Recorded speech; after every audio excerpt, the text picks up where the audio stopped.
Okay, so this video is going to go over artificial intelligence. So this is a nice little diagram. AI is intelligent machines that think and behave like humans, simulate human behavior. Part of AI is machine learning. Machine learning being something which systems learn without being actually programmed to learn. We'll look at that in a second.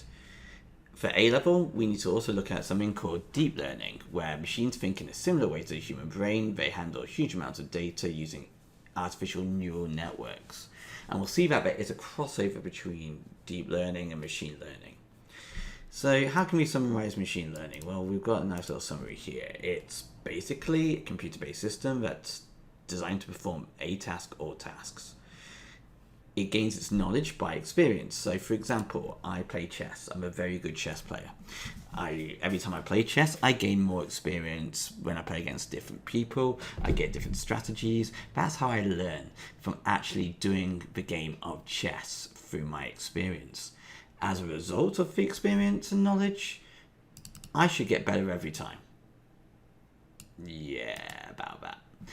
So, there are three different types of machine learning we need to be aware of. We've got supervised learning, we've got unsupervised learning, and we've got reinforcement learning.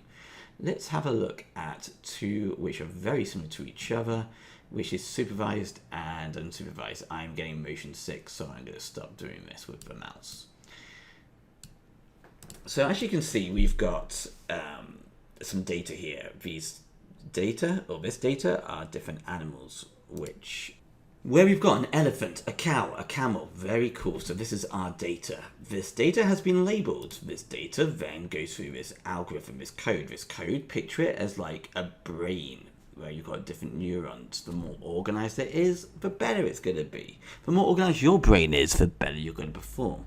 So it's the same for this. At the same time, you have a supervisor. This supervisor will be overseeing all of this. So when it gets the data, the supervisor is basically aiding the machine learning, the algorithm, and saying, okay, this is a camel, so I'm hoping you're going to say this is a camel. The AI will then process it, do some thinking, and it should be based on whatever picture is being given to it. So let's imagine it's been given that. It should say, okay, that is a camel. I predict that's going to be a camel, because it uses prediction. So it'll be saying, I predict this picture is a camel. Now you might say, hey, that's cheating. You know it's a camel because it says it's a camel. But that is all part of the training. So with this training, you're giving it labels and the AI is then making predictions. But what we want really is, for real, these labels to be taken away. Therefore, when we get a picture of a camel being given in, it's so used to seeing something similar to that, it goes, I predict this is going to be a camel. So what we have is a relationship between the labels and the output. The machine then, when it's given new data, so let's say a different looking elephant, so imagine this was like a different color, it should be able to still make good predictions that this is going to be an elephant. So it uses its knowledge of labeled data to then make predictions of new data which is not labeled.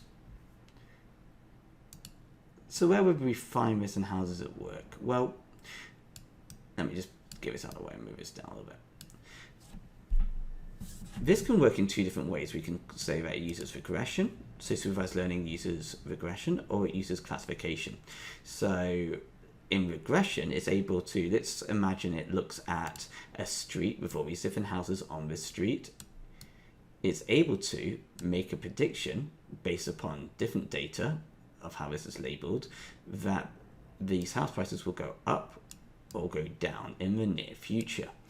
So by its training, by its labeled data, it'll be able to look at other houses in similar areas and make the same predictions. So let's say this is area A and it's been trained that this house is $1 million, this house is $2 million. And then we have a new area where we've got house 1 and house 2, which are very similar. It should be able to make predictions based on this data here for how much these would be sold for. You've also got classification, which is basically where it gets the data and is able to, in all honesty, to say what or it's kind of like grouping, I suppose, and we'll see that a little bit more with unsupervised, but it's able to basically give us results and predictions about whether something is or isn't something. What do I mean by that? Well, we could look at email. Now, it'll be trained on email by using supervised learning, so it's going to be labeled, and it's going to be saying that this email is spam. Any email which looks like this, these are envelopes by the way, is spam. Any email which looks like this is not spam.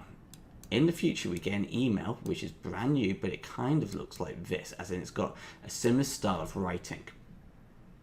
It'll be like, "Dear Frank, we notice you have not been on your Amazon account, blah, blah, blah, blah, blah, blah, blah, blah, from Amazon," but it's not officially from Amazon themselves because it's not from their email address. It'll be able to recognize it because of a pattern. It's seen this before.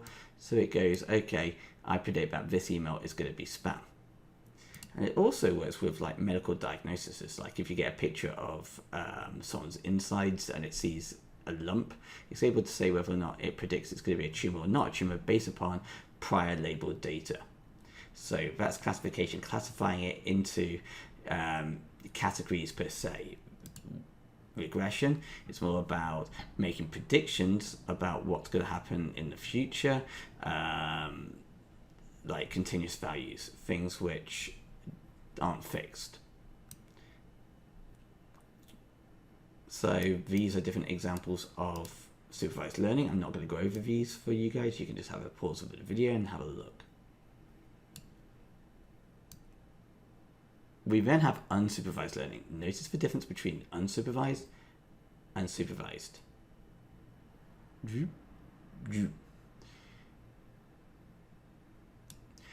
Unsupervised is all about patterns, relationships. It's not labeled data. What happens is the images are clustered together into different groups based on what the model, as in the AI, thinks it is. So if you notice, you get the input data of 2 elephants, 2 camels, 2 cows. It's new data. So it needs to interpret that. It needs to think, what the heck's going on? It goes through its previous experiences and its algorithms. It does its thinking, the processing, and it starts basically clustering them together into different groups.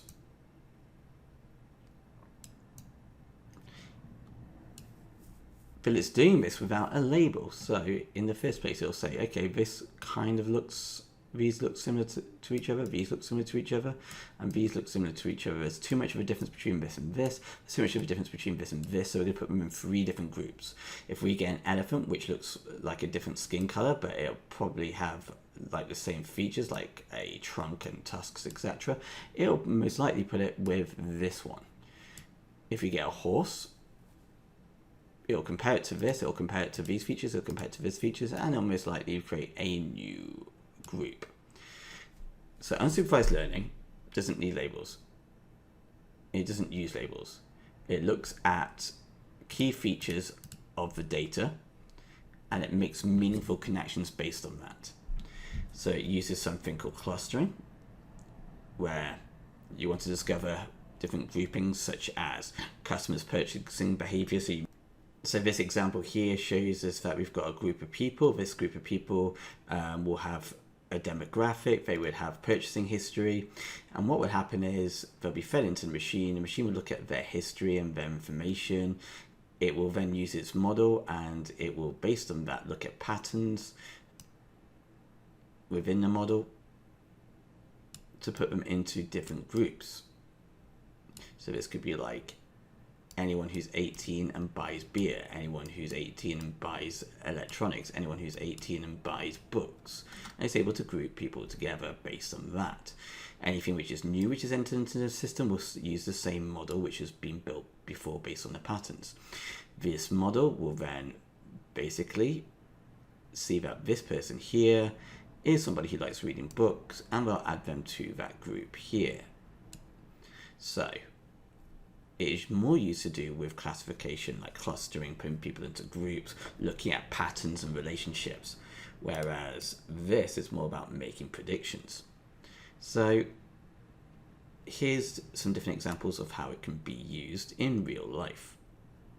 Pause the video, have a read. So we've got unsupervised, supervised, so supervised using labels, unsupervised using no labels, unsupervised to start off with looking at patterns, it looks at classifications, it looks at the individuals, it groups them together itself. It means that it can find patterns which humans may miss completely. Whereas supervised is more about making predictions based on prior data, looking at trends, history.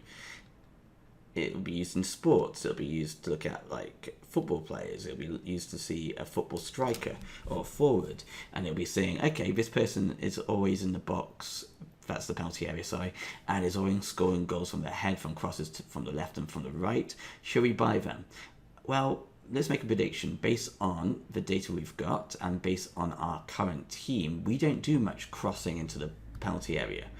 We like to do lots of dribbles instead. Therefore, this player will be useless because he's only good at heading the ball from out wide, not taking the ball when people are dribbling down the middle. He is good at receiving the ball out wide and boom, goal. So they'll be looking at the labeled data from this. They'll be making a prediction. I predict that this player will not fit in with our team. We then have, based on our continuous data, we then have the final one, which is reinforcement learning. I want you to take into account this scenario of Pac-Man. So in Pac-Man, we've got an environment. The environment are the different fruits. It's the little white dots. It's the maze. So these white dots and these power pellets. We've got an agent. The agent is basically our Pac-Man dude. That's our agent. The actions of Pac-Man is that it can move up, down, left, right, but it can't run through walls. The states are different scenarios, such as where ghosts appear, so that where dots appear, it'll be whether ghosts are in blue mode or whether or not, so blue mode is where Pac-Man can kill them, or whether or not they'll be in their multicolored mode. It'll be a state such as when all the dots are gone, the game or the level is over. So states are basically kind of like scenarios of the game. The reward, which could be positive or negative, so reward or punishment, we can say. Receiving points for eating the dots, eating cherries, but also if you run into a monster, you lose a life. Now, if we want Pac-Man to play by itself without a human controlling it, it needs policies, rules, such as if a ghost is nearby me, I need to run the other way. Then we've got value. The value is basically the desirability of when we're in a current state. So, for example, if the ghosts are blue, that means that Pac-Man, the value would be that they need to eat as many of the ghosts as possible and chase the ghosts. Whereas when the ghosts are colourful, we want to run away from the ghosts. So these are terms which we're going to be using for this. So reinforced learning works in the following way. We've got our agent, which is Pac-Man. Pac-Man needs to be aware of the environment, but it performs actions within the environment. So Pac-Man will learn that it can move, and it'll have to learn how to move to start off with. So it'll go left, it'll go right, it'll try and go diagonals, which it can't do, and it'll learn to go up. Once it's done that, Pac-Man will then need to learn about it can't just keep walking forward, so it'll learn about it needs to learn how to turn. So what will happen is it will start experimenting and start being given rewards for turning. So if we're actually treating this like it's reinforced learning, step one in our learning journey is, let's get Pac-Man to move. We're going to give you points if you move left. We're going to give you points if you move right. That's your objective. So it starts learning how to do that. It'll start moving left and it'll stop there. And we'll say, good job. Now we want you to move right. Good job. It'll start again. It'll then go you get points for moving up, and you get points for moving down. Every time it does it successfully, good job, good job. You get reward, great. Once it's learned how to move left and right, it'll be put into a situation where it's going to get rewards for turning. So Pac-Man hasn't learned how to turn yet, so it'll just keep walking into that wall. You'll give you a point if you now go up when you hit a blue wall. So it starts going up and it gets a point. Uh-oh, you've hit a blue wall. But in this situation, you've got to make your own decision on how you're going to adapt. So it's going to try up. It can't go up because it's there. So it's going to try maybe right. And it'll get points for doing that until it gets to this wall. When it gets to this wall, again, it's going to be given decisions. Which way will you go? So it'll try right, it'll try up, it'll then try down. And that'll be teaching it how to turn. Then it'll be given the objective, once it's learned how to turn, of eating these white dots. Every time you eat a white dot, you get points for that. That's the reward. So it'll be moving, finding these white dots. It'll then meet one of these baddies. These baddies are still part of the environment. They will eat Pac-Man, and Pac-Man will die. So it's a negative reward. So Pac-Man has to avoid these baddies. So it's doing that. Great. A ghost comes. Pac-Man sees a ghost and knows how to turn, so it moves the other way and goes down, being chased. It then is given a reward for hitting one of these big circles, these power pellets. Once it's got a power pellet, it'll be encouraged then to play by or learn a new policy. What will happen if you touch a ghost? Because you'll see the state of a ghost has changed to blue. It'll learn that you can eat a ghost, so it'll be learning through these situations. So reinforced learning is all about having a basic idea to begin with, a basic policy like the basic rules. It'll perform actions within the environment. Sometimes it will change the state of the game. So for example, eating a pellet changes the ghost to blue. So it changes the state of the game. So it changes and it learns new policies, new rules. Or it'll just perform basic actions, which will also modify its brain for new rules. So Pac-Man is a game built on rules, which is learned through experimentation. So reinforcement learning is simply an iterative approach. That means it loops over and over and over again. Each iteration, Pac-Man should become smarter and smarter and smarter. It will have a problem it needs to solve. So the problem could be movement, then it could be turning left. I don't know why I'm trying to write problem here. It could be eating, it could be running away from ghosts. And each time it's given a new problem, it'll perform actions where it's got to adapt to the situation. So reinforced learning is a really powerful tool. So reinforced learning, where it's all about the agent, i.e. Pac-Man, who learns, has basic policies to begin with, but takes actions to get rewards or punishments, to adapt to the environment, which can change the state, like the rules completely, or it just gets rewards and punishments, and it goes over and over and over again until we get the perfect AI Pac-Man player. We've then got non-supervised or unsupervised learning, where it's all about putting people into groups, clusters, looking for patterns, associations based on the data. And then we've got supervised learning, which is all about making predictions based on label data, being trained up, and then turning it into non-label data, looking at characteristics, and still being able to make accurate predictions. This table is a nice little table. It looks at the differences between supervised, unsupervised, and reinforcement learning. So with supervised, you've got input, which is the label. The right answers included. Unsupervised, you don't have that right answer. Reinforcement, you don't input data. This data is generated through experimentation, trial and error. So what sort of problems do we solve with supervised? Well, this is like making predictions, as I said. Future house prices, future stock markets.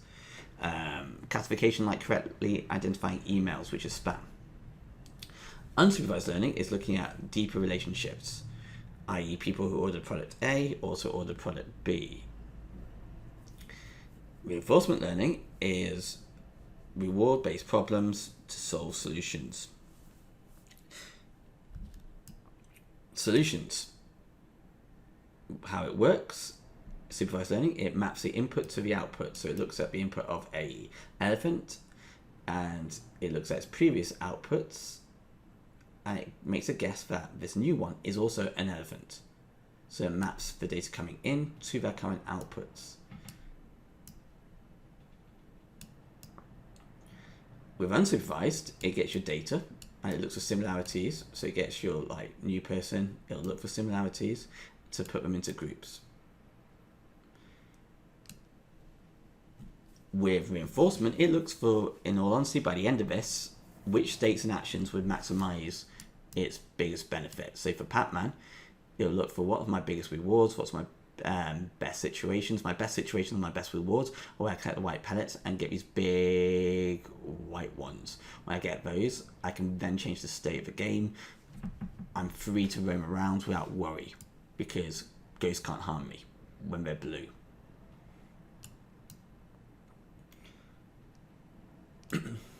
So general tasks would be for supervised, classification, regression, clustering. You don't need to know all of these. You just need to be aware about classification. You need to be aware about association for unsupervised. And for reinforcement, it's all about exploration and exploitation. So it explores and it learns through exploring. Kind of like the Mars rover. Image detection examples, stock market prediction, we've already talked about this, customer segmentation, product recommendation, Netflix recommendations. All of these aspects are done through unsupervised learning. There's home vacuum cleaners, which are robotic, are reinforced learning. They've been trained up, they learn through experience. For supervised, you need supervision. For unsupervised, you don't. For reinforcement, you don't. And feedback, well, yeah, you get feedback with supervised because the correct set of actions are provided in the first place. So you tell it this is an elephant, you give it a label, and then you get the feedback in the training. Unsupervised has no real feedback for the AI. So this is about feedback to the AI, by the way. And finally, for reinforcement learning, you do get feedback through rewards and punishments. When it hits a ghost, the punishment is it dies, or loses a life, shall I say, and it takes it very seriously. So, we've looked at AI, machine learning. We looked at what machine learning is. We looked at the different types of machine learning, the 3 different types we need to be aware of. Reinforcement, supervised, unsupervised, how they're used, some examples of where they're used, and a nice little table for comparison.